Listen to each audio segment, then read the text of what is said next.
täydellinen ohjelma. Kyllä hän sen tietää. Ja kuinka mones kerta tällä kaudella Julia Lipnitskaja tekee kaiken, minkä hän osaa. Hän on vielä nuori tyttö. Ja jos Karolina Kostnerin uraan verrataan, niin kun nostan nämä kaksi biograafipaperia rinnakkain, niin toisen kohdalla on arvokisoja läjäpäin ja mitaleja jo tullut. Ja toisella on ensimmäiset Euroopan mestaruudet juuri nyt tässä päätöskiitoksissa menossa.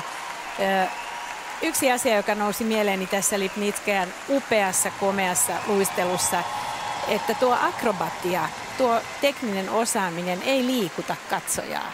Se ihastuttaa ja ihmetyttää. Mutta mikä liikuttaa taitoluistelussa, se on nimenomaan sen musiikin tulkinta liikkeellä.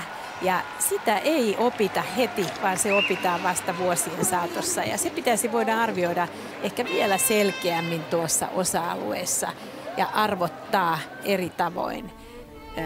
Tämä on vaikea tehtävä saada sellainen arviointi, että tuo kyseinen kokemuksellinen, vaikuttava, taiteellinen vaikutelma, se vanha taiteellinen vaikutelma näkyisi jossain. Mutta tämä rotaatiotekniikka on ainutlaatuista.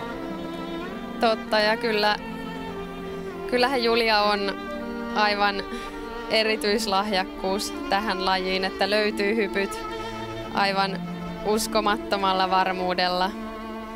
Ja sitten juuri tämä liikelaajuus, myös piruettitekniikka on ihan uskomattoman hyvää.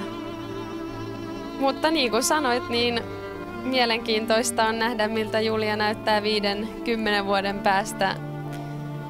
Millä tavalla se sitten ikä tuo siihen sen, mikä ehkä tästä vielä puuttuu. Toivottavasti Karolina Kostnerilta samanlaista syvää tulkintaa, mutta mitä arvelet suhteessa Sotnikovan pisteisiin? Vaikea sanoa, kyllähän tässä taas vaikeutta oli enemmän. Juuri näin.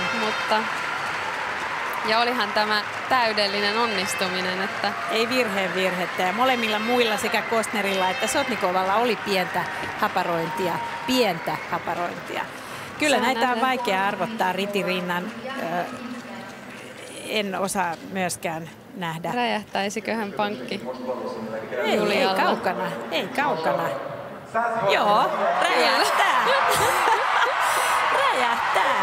209 pistettä.